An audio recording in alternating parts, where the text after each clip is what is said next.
Hello friends, welcome to exam तक। तो जैसा कि फ्रेंड्स आपको पता है कि अपन ओल्ड क्वेश्चन पेपर का संपूर्ण एनालिसिस लेकर के आते चले आ रहे हैं। जब से friends shift by shift exam चालू हुए, मैं लगातार उन प्रश्नों को आपके सामने विस्तार अध्ययन लेकर के आता हूं।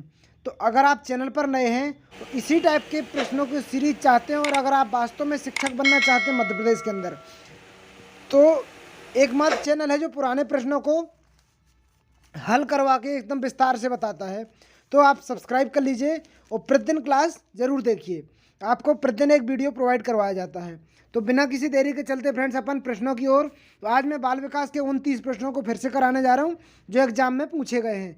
और एमपी टेट हर एक टेट से फ्रेंड्स बहुत अलग है। अगर आपने देखा होगा, हर एक टेट एग्जाम देखकर प्रीवियस ईयर पेपर देख लीजिए और एमपी टेट के देख लीजिए, आपको दोनों में बहुत अंतर समझ में आएगा। तो आप ज़रूर देखिएगा। तो मैं 22 फेब मॉर्निंग शिफ्ट का पेपर लेके आया हूँ जो आपके लिए बहुत ही इंपॉर्टेंट है। तो क्वेश्चन नंबर फर्स्ट पर चलते हैं अपन। क्वेश्चन नंबर फर्स्ट आपके सामने आ गया, ये है, सभी मनुष्य के बीच बुद्धि का वितरण नहीं है। मतलब सभी मनुष्य के बीच में बुद्धि का वितरण क्या नहीं है?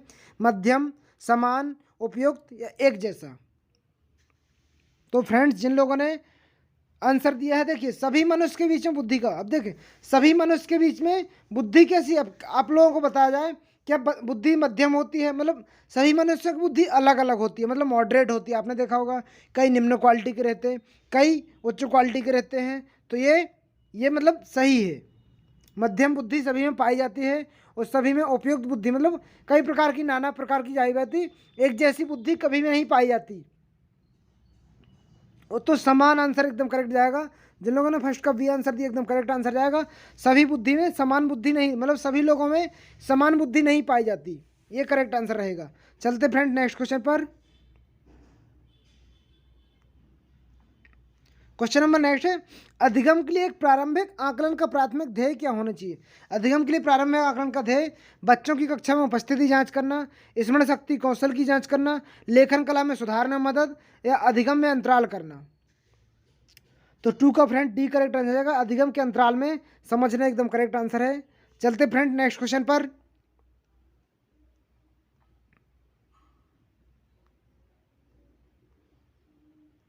तो फ्रेंड्स ये आ गया है, मोहन 13 वर्षीय 9वीं कक्षा का छात्र है जिसकी मानसिक आयु 16 वर्ष है। देखिए आप लोगों ने टर्मन का बुद्धि लब्धि पढ़ा होगा, मेंटल एज बटे क्रॉनिकल एज मल्टीप्लाई 100। ये वाला फॉर्मूला अगर आप लोगों ने पढ़ा होगा तो देखिए मोहन की मानसिक आयु कितनी है, मेंटल एज नहीं, मानसिक आयु कितनी है, 16 वर्ष है, और वास्तविक आयु कितनी है, 13 वर्ष। ठीक है, मल्टीप्लाई 100 करेंगे अपन। अब देखिए मोहन की मानसिक आयु वास्तविक आयु है 16 है, तो बुद्धि स्कोर के आधार किस प्रकार का बच्चा है? तो देखिए आप इसका मल्टीप्लाई करके देखेंगे तो करेक्ट आंसर फ्रेंड्स, मल्टीप्लाई करके देखेंगे तो इसकी बुद्धि उच्च बुद्धि ही जाएगी, मतलब 130 के ऊपर जाएगा। 130 प्लस अगर आता फ्रेंड्स आपका, आप मल्टीप्लाई करके देख लीजिए तो वरिष्ठ सुपीरियर बुद्धि जाएगा, मतलब उच्च बुद्धि एकदम करेक्ट आंसर जाएगा। जिन लोगों ने थर्ड का आंसर दिया है डी, थर्ड का डी करेक्ट आंसर जाएगा। चलते फ्रेंड्स अपन नेक्स्ट क्वेश्चन पर। क्वेश्चन नंबर नेक्स्ट आ गया आपके सामने, मनोलैंगिक विकास में फ्राइडियन, मतलब फ्राइड को नव फ्राइडियन भी कहा जाता है। ये भी किसी एक शिफ्ट में पूछा गया है कि फ्राइड को क्या कहा जाता है, तो फ्राइड को नव फ्राइडियन कहा जाता है। तो मनोलैंगिक विकास फ्राइडियन अवस्था को क्या कहा जाता है? बच्चे सोच के लिए प्रशिक्षित किया जाता है। तो फ्रेंड्स ये क्वेश्चन ऐसा भी आ चुका है कि बच्चों को सोच के लिए किस एज में प्रशिक्षित किया जाता है? तो ये 3 वर्ष रहता है, बच्चों को सोच के लिए 3 वर्ष में प्रशिक्षित किया जाता है। अब ये क्वेश्चन कैसा है, मनोलैंगिक विकास में फ्राइडियन अवस्था को बच्चे सोच के लिए प्रशिक्षित किया जाता है। तो क्या है? अव्यक्त अवस्था लेटेंसी कहलाएगी, लिंग प्रदान फैलक कहलाएगी, मुखावस्था या गुदावस्था। तो फ्रेंड्स जिन लोगों ने आंसर दिया गुदावस्था एनएल एकदम करेक्ट आंसर जाएगा। मतलब सोच कहाँ से प्रसिद्ध किया जाता है? गुदावस्था से उसको सिखाया जाता है। तो 4 करेक्ट आंसर जाएगा। मुखावस्था तो मुख की कहलाती है, लिंगावस्था लिंग की कहलाती है, लेटेंसी ये पेट से अब संबंधित रहती है। जिन लोगों ने 4 का डी आंसर दिया एकदम करेक्ट है। चलते फ्रेंड नेक्स्ट क्वेश्चन पर अपन।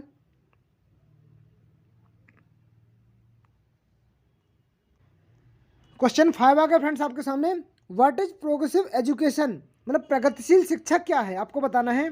इसमें मानकीकृत परीक्षण होता है, इसमें करते हुए अधिगम लर्निंग बाय डूइंग होता है, इसमें डेटा आधारित शिक्षा होती है, इसमें मानकों आधारित पाठ्यक्रम होता है। तो फ्रेंड्स करेक्ट आंसर जाएगा, देखिए प्रगतिशील शिक्षा क्या होती है। प्रगतिशील शिक्षा मतलब जो लर्निंग मतलब करने के आधार पर, मतलब करके सीखने की शिक्षा, लर्निंग बाय डूइंग पर आधारित होती है। ये करके सीखने के आधार पर होती प्रगतिशील शिक्षा, ये करके सीखने के आधारित होती है। चलते फ्रेंड नेक्स्ट क्वेश्चन पर। 5 का जिन्होंने बी आंसर दिया एकदम करेक्ट है। चलते नेक्स्ट पर अपन। क्वेश्चन 6 आ गया है आपने को परिपक्वता कहा जाता है, मतलब आपके सामने क्वेश्चन नंबर 6 है, किसको परिपक्वता कहा जाता है। क्या पारिवारिक हस्तक्षेप होगा उसको परिपक्वता कहेंगे, या सांस्कृतिक प्रभाव के कारण परिवर्तन इसको परिपक्वता कहेंगे, या प्राकृतिक जैविक विकास को परिपक्वता कहेंगे, या पर्यावरण दबाव के कारण परिवर्तन। तो करेक्ट आंसर फ्रेंड्स आएगा जिन लोगों ने प्राकृतिक जैविक विकास आंसर दिया है। 6 का जिन लोगों ने सी आंसर दिया है, प्राकृतिक जैविक विकास को परिपक्वता कहा जाता है। 6 का सी एकदम करेक्ट आंसर है, 6 का सी। देखिए प्रकृति के माध्यम से जो जैविक विकास है उसी को परिपक्वता कहा जाता है। अब देखिए जब आपको कोई प्रकार का रुकावट करेगी तो क्या उसमें आपकी परिपक्वता आएगी, क्या आप उसमें निडर हो पाएंगे, नहीं हो पाएंगे। सांस्कृतिक प्रभाव में परिवर्तन होगा तो क्या आप उसमें निडर हो पाएंगे, नहीं हो पाएंगे। पर्यावरण दबाव के कारण जो परिवर्तन होगा क्या आप उसमें हो पाएंगे। जब दबाव में आप कोई भी काम करेंगे तो वो गलत ही होता है। तो जिन लोगों ने 6 का सी आंसर दिया एकदम करेक्ट है। चलते अपन नेक्स्ट क्वेश्चन पर। अब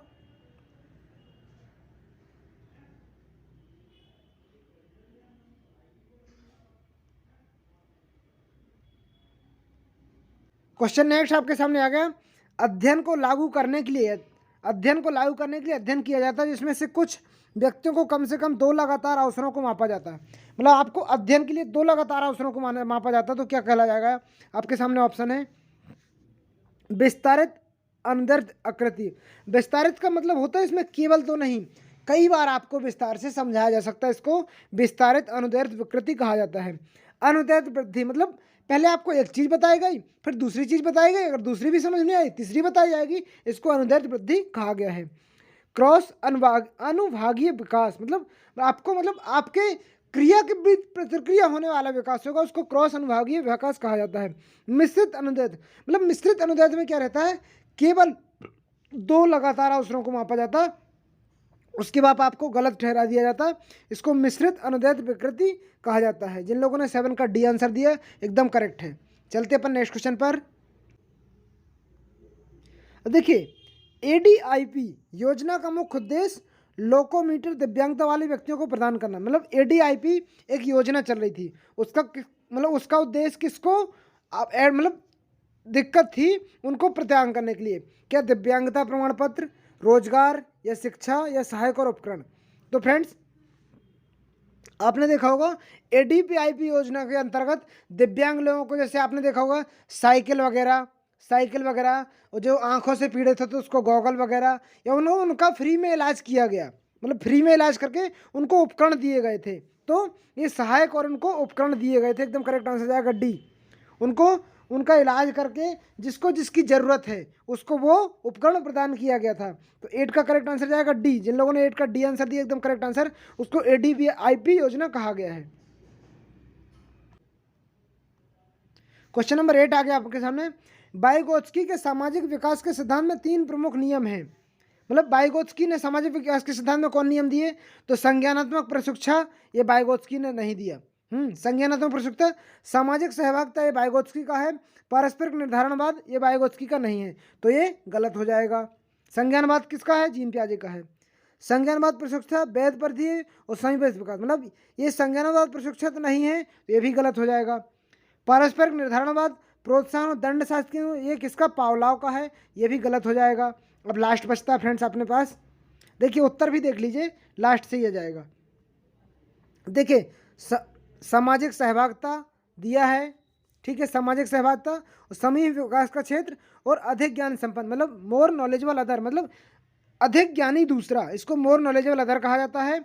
और सामाजिक सहभागिता भी आया है, समीपस्थ जॉन ऑफ प्रॉक्सिमल डेवलपमेंट ये कहा गया है। तो जिन लोगों ने आंसर डी दिया था एकदम करेक्ट आंसर है। चलते फ्रेंड्स अपन नेक्स्ट क्वेश्चन पर। विचार विमर्श और उत्तेजना को बेहतर अवसर प्रदान करने के लिए क्षमता समूहन को एक प्रकार का पृथक्करण है। वंचित, सामान्य, पश्चवर्ती, प्रतिभावान।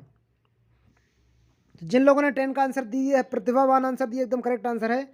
विचार विमर्श उत्तेजना को बेहतर अवसर, मतलब बेहतर अवसर प्रदान करने के लिए जो प्रतिभावान व्यक्ति होगा वही तो अपने आप को प्रतिभावान अवसर प्रदान करेगा। तो जिन लोगों ने 10 का आंसर डी दिया एकदम करेक्ट है। चलते अपन नेक्स्ट क्वेश्चन। क्वेश्चन 11 है, बच्चे में भाषा का विकास इस सिद्धांत के अंतर्गत होता है। एकीकरण, एक रूप पैटर्न, निरंतरता या व्यक्तिगत भिन्नता। तो फ्रेंड्स ये देखिए, बच्चे में अगर भाषा का विकास आपको करना है तो देखिए व्यक्तिगत भिन्नता हो यहाँ पर होगी। तो क्या अगर व्यक्तियों की भिन्नता अलग अलग बताई जाएगी तो बच्चे का भाषा का विकास नहीं होगा, ये गलत जाएगा। निरंतरता मतलब बच्चों में भाषा का विकास होता है लेकिन बच्चों के जानने के पैटर्न पे होगा, निरंतर नहीं हो सकता है। एक टाइम बाद भाषा का विकास जानने के ऊपर रहता है। तो अब दूसरा है एकीकरण, मतलब एक रूप से नहीं हो सकता है, एक रूप पैटर्न के माध्यम से होगा। जिन लोगों ने एक रूप पैटर्न आंसर दिया एकदम करेक्ट आंसर जाएगा बी। जिन लोगों ने बी आंसर दिया एकदम करेक्ट आंसर। बच्चों में भाषा का विकास एक रूप पैटर्न के माध्यम से होता है। चलते अपन नेक्स्ट क्वेश्चन पर। अब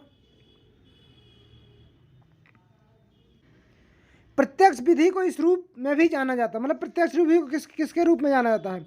प्रत्यक्ष दृष्टिकोण, प्रेरणात्मक दृष्टिकोण, प्राकृतिक विधि या अप्रत्यक्ष दृष्टिकोण। तो 12 का करेक्ट आंसर जाएगा। जिन लोगों ने बी आंसर दिया है प्रेरणात्मक दृष्टिकोण एकदम करेक्ट आंसर है।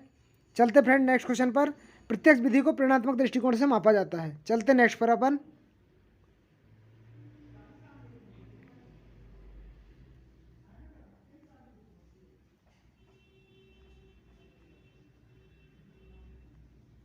क्वेश्चन नंबर 13 आ गया फ्रेंड्स आपके सामने। 13 का देखिएगा, सहयोगी अधिगम में यह बेहतर है कि छात्र माध्यम से जाएं।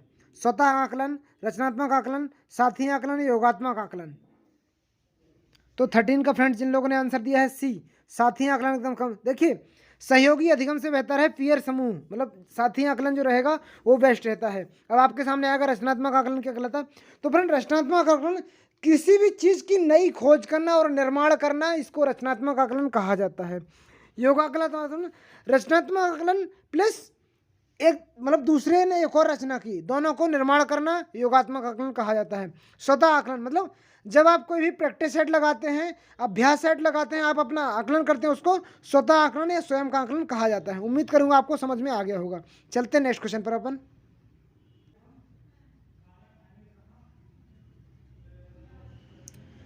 को मापने के लिए क्रम निर्धारण मापन रेटिंग स्कोर का उपयोग किया था। किसको मापने के लिए? तो बुद्धि, अवृत्ति, उपलब्धि, कौशल। तो हमेशा 14 का फ्रेंड्स आपका जाएगा बुद्धि, बहुत इंपॉर्टेंट चैप्टर। अवृत्ति को मापने के लिए अवृत्ति को मापने के लिए रेटिंग स्केल का उपयोग किया था। बुद्धि मापने के लिए तो आपने देखा होगा ना, फॉर्मूला है मेंटल एज बटे क्रॉनिकल एज मल्टीप्लाई 100। अवृत्ति को मापने के लिए मोटरल स्केल का प्रयोग किया जाता है। आप लोग बुद्धि आंसर लगा देंगे। देखिए आप लोग पहला ऑप्शन बुद्धि है, मैं जानता हूँ आपको, आप बुद्धि क्लिक करेंगे, आप बुद्धि क्लिक करेंगे, जो कि बुद्धि का तो फॉर्मूला रहता है मेंटल एज बटे क्रॉनिकल एज मल्टीप्लाई 100, लेकिन आप बुद्धि लगते कि बुद्धि को मापने के लिए रेटिंग स्केल नहीं, अवृत्ति को मापने के लिए रेटिंग स्केल का उपयोग किया जाता है। चलते नेक्स्ट पर। अब देखिए फ्रेंड्स बहुत इंपॉर्टेंट चीज़ आई आपके सामने, विकार से प्रश्न ना बने ऐसा हो ही नहीं सकता, विकार से प्रश्न ना बने ऐसा हो ही नहीं सकता। तो देखिए आप लोगों ने पहली बार ये चीज़ें ही देखी होंगी। निम्न में से कौन सा विकार अतिरिक्त 21वें गुणसूत्र के कारण होता है? सबसे पहला आपको 21वें गुणसूत्र के कारण कौन सा विकास होता है तो आपको ये पता होना चाहिए। तो फ्रेंड्स 21वें गुणसूत्र के कारण होता है अपना डाउन सिंड्रोम, इससे आपका ये पता चल जाता है। 46वें गुणसूत्र के कारण होता है टर्नर सिंड्रोम, ये आपको पता होना चाहिए। ठीक है, 21वें गुणसूत्र में डाउन सिंड्रोम, 46वें गुणसूत्र में टर्नर सिंड्रोम। टर्नर सिंड्रोम केवल महिलाओं में पाया जाता है। ठीक है, अब फेनिल कीटोनिया ये भी एक प्रकार का रोग है, इसको PHQ रोग भी कहा जाता है। ये 5 से 10 साल के बच्चों में पाया जाता है। इसमें क्या है, बच्चा थका हुआ महसूस करता है, बच्चा अपने आप को उल्टी सी महसूस करता है, तो इसको फेनिल कीटोनिया रोग कहा जाता है। अब दरांती कोशिक अतरकता, मतलब ये फ्रेंड्स 1 से 10 लाख बच्चों में पाया जाता है और दक्षिण अफ्रीका वगैरह में ज़्यादा पाया जाता है। इसमें क्या होता है, बच्चे को अपने बारे में बिल्कुल भी पता नहीं रहता है, ये एकदम सहमा सहमा डरा डरा रहेगा, मतलब दूसरों से बात नहीं कर पाएगा, मतलब उसको हमेशा डरा सहमा कहा जाएगा, इसको दरांती कोसे करौता कहा जाता है। ये 15 का करेक्ट आंसर जाएगा बी। जिनने 15 का बी आंसर दिया एकदम करेक्ट है। चलते फ्रेंड नेक्स्ट क्वेश्चन में। ये वाले प्रश्न फ्रेंड्स आप देख लीजिएगा, मैं वादा करता हूँ आपको किसी भी टेट में देखने को नहीं मिलेंगे, लेकिन एमपी टेट करवाता है। अगर आपको विस्तार से चाहिए तो आप मेरी प्लेलिस्ट पे जाइए और सारे पेपर देखिए, मैं आपको विस्तार से इनके बारे में बता चुका हूँ, जितने सिंड्रोम रहते हैं आपके लिए बहुत इंपॉर्टेंट है। आप ध्यान से देखिएगा, किसी भी शिक्षक भर्ती में इतने डीप सिंड्रोम नहीं पूछे जाते हैं। चलते नेक्स्ट क्वेश्चन पर अपन।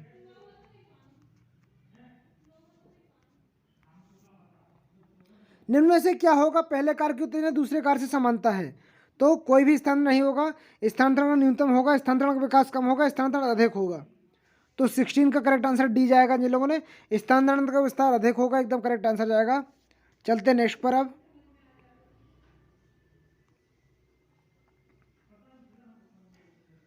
निम्न में से कौन सा कथन प्रेरणा अच्छी तरह परिभाषित करता है? किसी व्यक्ति की आंतरिक स्थिति जो व्यवहार को उत्तेजित करती है, निर्देशित करती है, बनाए रखती है, या कठिन परिस्थिति जवाब देने के लिए भावनात्मक शक्ति, अनुशासन प्रदर्शन करने की क्षमता, किसी कार्य को जल्दी उम्दा तरीके करने की क्षमता। तो 17 का करेक्ट आंसर ए जाएगा। जिन लोगों ने आंसर दिया है किसी कार्य को उत्तेजित, देखिए कोई भी कार्य अगर आप लगन से करेंगे, उत्तेजना के माध्यम से करेंगे तो उसका आपको रिजल्ट भी अच्छा ही मिलेगा, यही करेक्ट आंसर जाएगा। क्वेश्चन नेक्स्ट है, निम्न में से कौन सा एक संबंधात्मक अधिगम शैली की विशेषता नहीं है? देखिए नेगेटिव पूछा गया फ्रेंड्स, कौन सी अधिगम की विशेषता नहीं है? तो अनुक्रमिक सोच, संपूर्ण के हिस्से के रूप में सूचना धारणा। देखिए अब आप किसी की भी बारे में सूचना के बारे में धारणा बनाएंगे, सोचेंगे, तो किसी का संबंध होता ना, ये सही है। सहज ज्ञान और युक्त अधिगम, मतलब अब आप किसी के बारे में ज्ञान जानेंगे, अधिगम जानेंगे तो सहज ज्ञान होगा, असुरक्षता और तात्कालिक प्रदर्शन भी होगा, अनुक्रमिक सोच। 18 का एकदम करेक्ट आंसर आएगा। जिन लोगों ने 18 का ए आंसर दिया है एकदम करेक्ट है। चलते फ्रेंड्स अपन नेक्स्ट क्वेश्चन पर अब। देखिए फ्रेंड क्वेश्चन नंबर 19 आपके सामने आ गया। निम्न में से कौन सी थेरेपी माता पिता ने अपने बच्चे लक्षणों को नियंत्रित करने और प्रतिबंध करने के लिए दी जाती है, जिनके बच्चे विशेष रूप से आचरण विकार, कंडक्टर डिसऑर्डर। देखिए फ्रेंड्स, डिसऑर्डर से 2 या 3 प्रश्न बनते रहे हैं, आपको डिसऑर्डर देखने की बहुत ज़्यादा ज़रूरत है। पेरेंट ट्रेनिंग प्रोग्राम, मतलब जब आप पेरेंट ट्रेनिंग के साथ करते हैं तो इसको क्या कहा जाता है फ्रेंड्स? तो देखिए जब माता पिता और उनके लक्षणों के साथ, मतलब बच्चों की सारी बातें माता पिता शिक्षक के सामने रखेंगे, जब शिक्षक के सामने रखेंगे या मतलब डॉक्टर के सामने रखेंगे तो इसको ही कहा जाता है पेरेंट ट्रेनिंग प्रोग्राम, मतलब कंडक्टर डिसऑर्डर इसके कह लेते हैं। जब माता पिता अपने लक्षणों को नियंत्रित और प्रबंधित करने के लिए बच्चे को विशेष रूप से आचरण करते हैं, इसको पेरेंट ट्रेनिंग प्रोग्राम कहा जाता है। इसके बाद आते हैं फ्रेंड्स कार्यात्मक परिवार थ्योरी, मतलब परिवार के माध्यम से ही परिवार से बात करना, मतलब जो दिक्कत होगी पहले डॉक्टर से न सलाह लेकर के मतलब जो परिवार में आपके होंगे उनको बताया जाएगा, उसको कार्यात्मक परिवार थेरेपी कहा जाता है। इसके बाद प्रणालीगत फैमिली थेरेपी, मतलब जो भविष्य से चली आ रही अनुवांशिकता तरीके से चली आ रही उसको प्रणालीगत फैमिली थेरेपी कहा जाता है। प्ले थेरेपी, मतलब बच्चे को खेलने के लिए, मतलब अभी कभी कभी आपने देखा होगा बच्चे खेलने के प्रति इतने जागरूक होते हैं कि खाना पीना भूल जाते हैं, इसको प्ले थेरेपी कहा जाता है। तो आई थिंक आपको समझ में आ गया। 19 का पेरेंट थेरेपी प्रोग्राम एकदम करेक्ट आंसर है ए। चलते नेक्स्ट क्वेश्चन पर। इनमें से क्या व्यक्तित्व लक्षण नहीं है? देखिए फ्रेंड फिर से नेगेटिव प्रश्न पूछा है, कौन सा व्यक्तित्व का लक्षण नहीं है, मतलब आपकी सोच के हिसाब से देखो प्रश्न। विचार भावना, देखिए विचार भावना आप सोचते हैं बिल्कुल व्यक्तित्व का लक्षण है। आंकना समझना, आप किसी के बारे में जांच तो कर सकते हैं ना कि इसका कितना दिमाग चलता है, ये गधा है, ये मूर्ख है, ये आंकना समझना। संवेदना अंतःप्रज्ञा, मतलब इंद्रियों के माध्यम से या वार्तालाप से समझ सकते हैं। कद रंग, ये व्यक्तित्व का लक्षण नहीं, कद रंग ये तो हाइट वगैरह की बात हो रही है। आप इंसान का कद कितना छोटा है, बड़ा है, कैसा रंग है, ये व्यक्तित्व का लक्षण थोड़ा ना है। तो डी करेक्ट आंसर जाएगा। चलते फ्रेंड नेक्स्ट क्वेश्चन पर। उस नियम को कहा जाता है जो हमेशा एक समाधान लगता है यदि उसका सही ढंग का उपयोग किया जाए, मतलब किस नियम को कहा जाता है? स्वतः शोध, ह्यूरिस्टिक विधि है, एल्गोरिथम है, सूचना प्रकरण है, रूढ़ियुक्त है। तो 21 का करेक्ट आंसर जाएगा फ्रेंड्स। जिन लोगों ने बी आंसर दिया एल्गोरिथम को कहा जाता है हमेशा नियम समाधान लाता है, एकदम करेक्ट आंसर बी जाएगा। चलते फ्रेंड नेक्स्ट क्वेश्चन पर।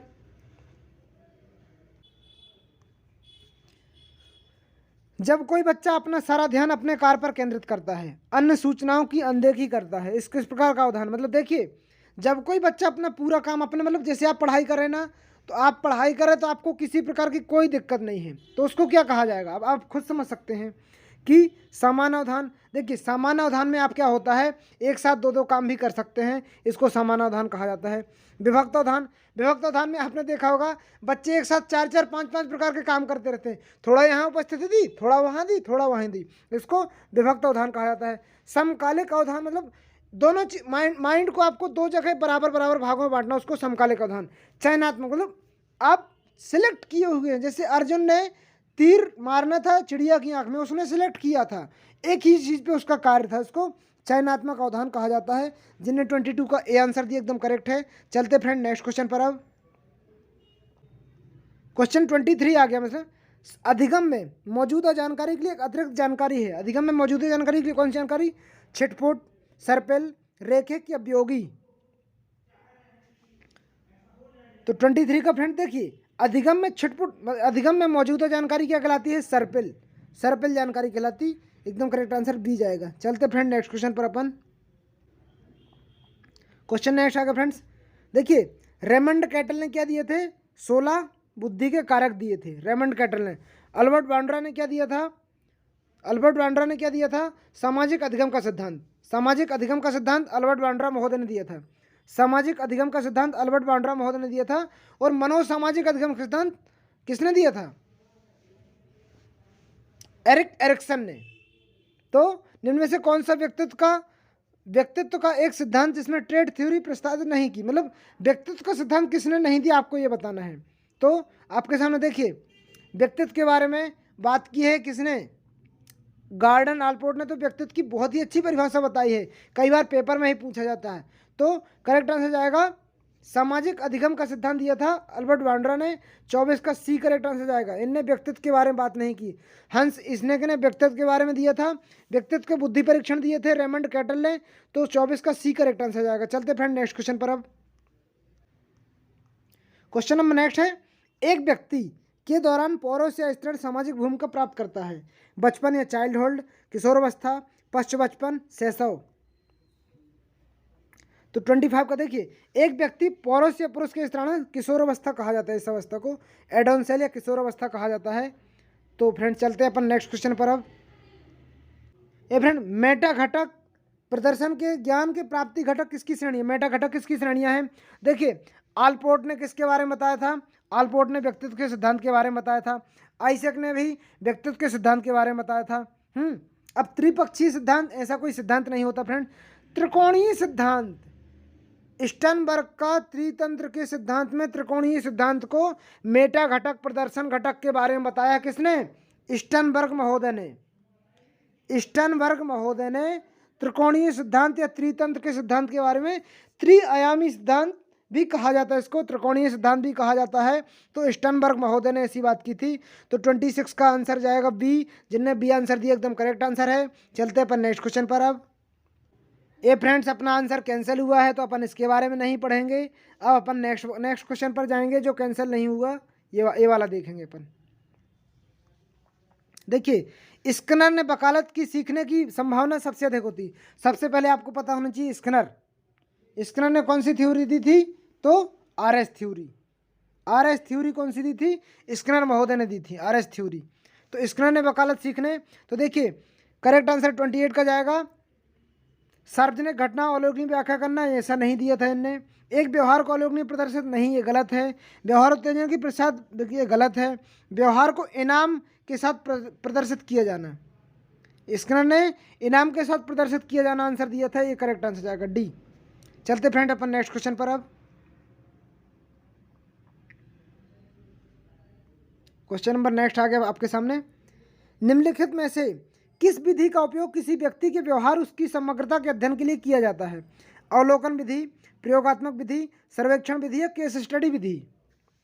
तो 29 का जिन लोगों ने डी आंसर दिया है, केस स्टडी विधि एकदम करेक्ट आंसर है। देखिए अवलोकन, जैसे अवलोकन आपको पता चलेगा, जैसे आप मान लीजिए आप एक विधायक हैं, आप विधायक हैं और आप रास्ते से गुजर रहे हैं, वहाँ पर ट्रैफिक नियमों का पालन नहीं हो तो आप क्या करेंगे? इसी को केस स्टडी विधि कहा जाता है। यानी व्यक्तित्व के व्यवहार की समानता का अध्ययन किया जाता है, इसको केस स्टडी विधि कहा जाता है। अब प्रयोगात्मक विधि क्या कहलाते हैं? जिनको आप प्रैक्टिकली माध्यम मतलब प्रत्यक्ष रूप से प्रयोग कर सकते हो, उसको प्रयोगात्मक विधि। अवलोकन विधि मतलब आप किसी को चीज़ों को समझ करके देखते हैं, उसको अवलोकन विधि कहा जाता है। सर्वेक्षण विधि मतलब जैसे आप जा करके उसका निरीक्षण करते हैं, चीज़ें सही हैं गलत हैं, उसको सर्वेक्षण विधि। आई थिंक आपको समझ में आ गया होगा।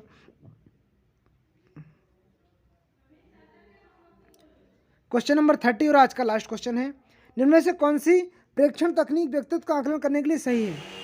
रोसर्क, स्याही का धब्बा, साक्षात्कार, प्रश्नावली, प्रेक्षण। तो 30 का करेक्ट आंसर ए जाएगा, रोसर्क, धब्बा, स्याही, परीक्षण एकदम करेक्ट आंसर। तो फ्रेंड्स ये थे 30 प्रश्नों की श्रृंखला। आपको कैसे लगे? अगर आपको फ्रेंड्स अच्छे लगे तो सब्सक्राइब कर लीजिएगा चैनल, ऐसे ही प्रश्न पाने के लिए अपने मित्रों को जरूर शेयर कीजिएगा। मिलते हैं अगले ऐसे ही प्रश्नों के साथ, जब तक के लिए जय हिंद, जय भारत।